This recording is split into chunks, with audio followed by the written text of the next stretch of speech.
कार्तिक मास के व्रती को किन किन तिथियों में कौन कौन सी वस्तुओं का प्रयोग करना निषेध है, कौन कौन से खाद्य पदार्थ का प्रयोग करना निषेध है और पूर्णमासी में व्रत का उद्यापन कैसे करें।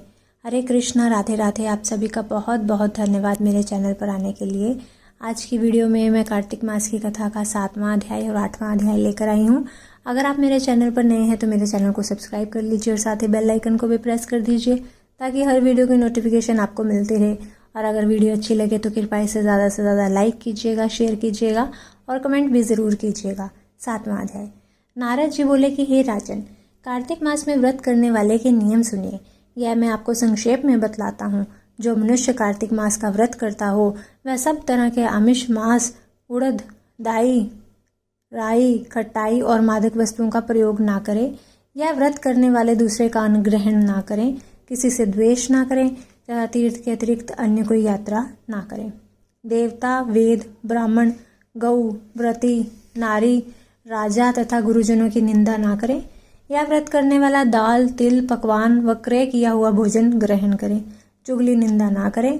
बकरी, गाय तथा भैंस के अतिरिक्त अन्य किसी पशु का दूध कभी भी प्रयोग में ना लावें। तांबे के बर्तन में रखा हुआ पंचगव्य, बहुत छोटे घड़े का पानी एवं केवल अपने लिए ही पका हुआ अन्न प्रयोग करें।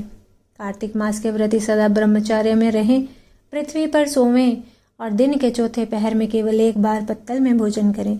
वह केवल नरक चतुर्दशी को तेल लगा सकता है, अन्य तिथियों में बिल्कुल नहीं।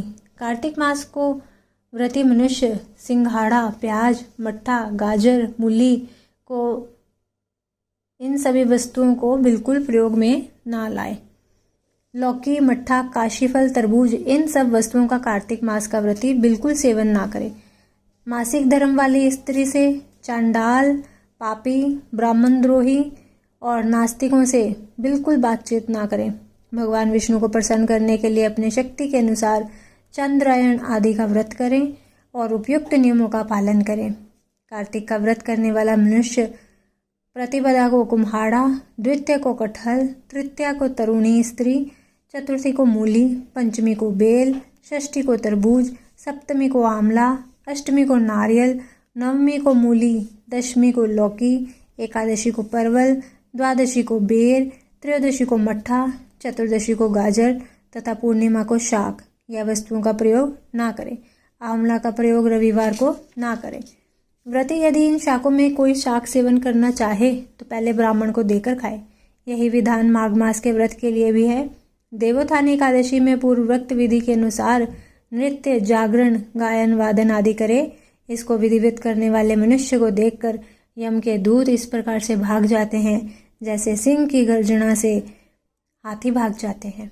यह कार्तिक मास का व्रत सभी व्रतों से श्रेष्ठ है। इसके अतिरिक्त जितने भी व्रत यज्ञ हैं वह 1000 की संख्या में किए जाने पर भी इसकी तुलना नहीं कर सकते, क्योंकि यज्ञ करने वाले मनुष्य तो केवल स्वर्ग में ही जाते हैं, किंतु कार्तिक मास में व्रत करने वाला प्राणी सीधा बैकुंठ को जाता है। जिस प्रकार राजा की रक्षा उसके अंगरक्षक करते हैं, उसी तरह कार्तिक मास का व्रत करने वाले की रक्षा भगवान विष्णु की आज्ञा से इंद्र आदि देवता करते हैं। कार्तिक मास का व्रत करने वाला मनुष्य जहाँ कहीं भी रहता है वहीं पर उसकी पूजा होती है, उसका यश होता है। उस स्थान पर जहाँ की वह रहता है भूत पिशाच आदि कोई भी कभी रहने नहीं पाते। मनुष्य के पुण्यों का वर्णन श्री ब्रह्मा जी भी नहीं कर सकते। यह व्रत संपूर्ण पापों का नाश करने वाला, पुत्र, पौत्र और धन धान्य को बढ़ाने वाला है। 8वां अध्याय। नारद जी ने कहा कि हे राजन, अब मैं कार्तिक मास में के इस व्रत की उद्यापन विधि बतलाता हूँ। ध्यान पूर्वक सुनिए। व्रती को चाहिए कि कार्तिक मास के शुक्ल पक्ष की चतुर्दशी को व्रत के संपूर्ण फल की प्राप्ति के लिए तथा विष्णु जी की प्रसन्नता के लिए उद्यापन करें।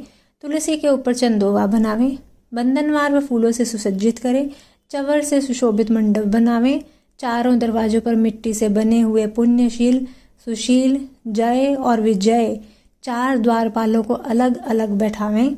तुलसी की जड़ों में 4 रंगों द्वारा सर्वतोभद्र चक्र बनावें। उसके ऊपर पंचरत्न नारियल रखें और शुद्ध वस्त्र से कलश को ढकें। फिर भगवान विष्णु का पूजन करें। द्वादशी को भगवान विष्णु जागे थे, त्रयोदशी को देवताओं ने उनके दर्शन किए थे, चतुर्दशी को देवताओं ने उनका पूजन किया था, इसलिए भगवान विष्णु की उद्यापन पूजा की जाती है। उस दिन संयम तथा शांत चित्त से व्रत करना चाहिए। अपने गुरु की मूर्ति बनाकर षडोपचार तथा विविध नैवेद्य आदि से भगवान का पूजन करें। विधि प्रकार से वादों के साथ कीर्तन करता हुआ उस रात्रि में जागरण करें। जो प्राणी श्रद्धापूर्वक भगवान का कीर्तन करते हैं उन लोगों के 100 जन्मों के पाप धुल जाते हैं। जो व्यक्ति भगवान के नियमित जागरण करते हैं, रात्रि भगवान का कीर्तन करते हैं, उनको असंख्य गोदान का फल मिलता है। जो लोग भगवान की मूर्ति के सामने नेत्रगान करते हैं उनके अनेक जन्मों के एकत्रित पाप नष्ट हो जाते हैं।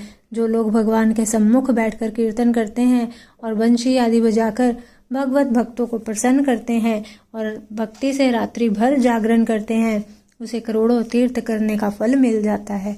पूर्णमासी को अपनी पत्नी सहित वेद पाठी ब्राह्मणों को या केवल एक ही श्रेष्ठ ब्राह्मण को उसकी पत्नी सहित बुलावें और उन्हें खीर आदि का मधुर भोजन करावें और यथाशक्ति दक्षिणा देवें, क्योंकि पूर्णमासी को ही भगवान ने अपने भक्तों को वरदान दिया था और मत्स्य रूप धारण किया था। अतएव उस दिन जो दान, हवन, जप आदि भगवान विष्णु के निमित्त किया जाता है वह अक्षय फल को देने वाला होता है। इसलिए व्रती 3 या 1 ब्राह्मण को सपत्नीक समर्थ अनुसार भोजन करावें। उन ब्राह्मणों को अपने समर्थ के अनुसार दक्षिणा देकर प्रणाम करें। बाद में भगवान विष्णु की पूजा करके अन्य देवताओं तथा तुलसी व कपिला गाय का पूजन करें। व्रत की कथा सुनाने वाले गुरु व उपरोक्त ब्राह्मणों को वस्त्राभूषण आदि से पूजन करके उनसे क्षमा प्रार्थना करें। प्रार्थना के मंत्र का अर्थ यह है, आप सब लोगों की अनुकंपा से मुझ पर भगवान सदा प्रसन्न रहें। इस व्रत को करने से मेरे 7 जन्मों के किए हुए पाप नष्ट हो जाएं और मेरी संतान चिरंजीवी हो। इस पूजा के द्वारा मेरे सभी इच्छाएं पूर्ण हो। मेरी मृत्यु होने के बाद मुझे अतिशय दुर्लभ विष्णु लोक प्राप्त हो। व्रत करने वाला इस प्रकार ब्राह्मणों से क्षमा की प्रार्थना करे और उनको प्रसन्न करके विदा करे। पूजा की सारी वस्तुओं के साथ गायें भी गुरु को दान में दें। तत्पश्चात घर वालों और मित्रों के साथ स्वयं भोजन करें। कार्तिक और माघ मास के उद्यापन के नियम इसी प्रकार बतलाए गए हैं। इस तरीके से जो प्राणी कार्तिक मास का व्रत और उद्यापन करता है वह पाप रहित होकर मनवांछित कामनाओं को प्राप्त करता है। बोलिए श्री कृष्ण भगवान की जय। कार्तिक मास की जय। अगर आपको वीडियो अच्छी लगे तो कृपया इसे लाइक, शेयर और कमेंट कीजिएगा। मिलती हूँ अपनी अगली वीडियो के साथ। तब तक के लिए सभी को हरे कृष्णा, राधे राधे।